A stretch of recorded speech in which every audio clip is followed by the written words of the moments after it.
যারা শাহবাগী, তারা বিগত কয়েকদিন আমরা মিডিয়ার মাধ্যমে লক্ষ্য করেছি, তারা আইন শৃঙ্খলা রক্ষাকারী বাহিনীর উপর তারা হামলা করেছে, ন্যাক্কারজনক ভাবে হামলা করেছে।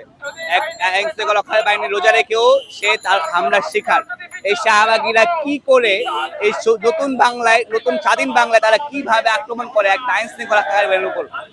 তারা আইন শৃঙ্খলা জনগণের সরকার, এই জনগণের সরকারের উপর শাহবাগীরা এই ফ্যাসিস্ট সরকারের পেতার তারা কিভাবে হামলা করলো? এই বিচার সরকারকে, জনগণকে সুস্পষ্টভাবে জনগণের সামনে এই বিচার করতে হবে।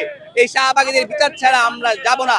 আর আমাদের মেন বক্তব্য হচ্ছে, যত বিডিআর হামলা, পিলখানা হত্যাকাণ্ড এবং জুলাই হত্যাকাণ্ড এবং শাপলা যে হত্যাকাণ্ড হয়েছে, এগুলোর সরকারকে সুস্পষ্ট রূপরেখা দিতে হবে।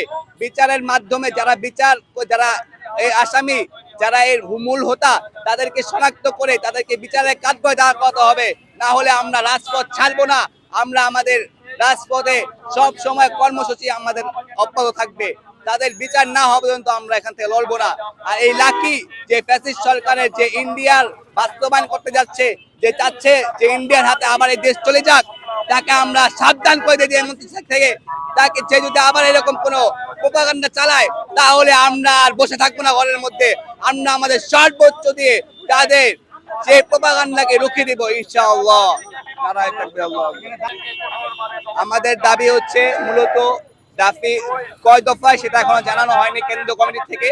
তবে আমাদের একটাই দাবি, যে যারা জুলাই হত্যাকাণ্ড, যে সমস্ত হত্যাকাণ্ডের মূল হোতা, তাদেরকে সরকারকে ধরতে হবে। তারা কিভাবে এখনো বাইরে ঘোরাফেরা করছে, তারা কেন এখনো আইন শৃঙ্খলা দলছড়া বাইরে, তাদেরকে ধরে তাদেরকে সুস্পষ্ট বিচার দিতে হবে। এটাই আমাদের বর্তমান দফা।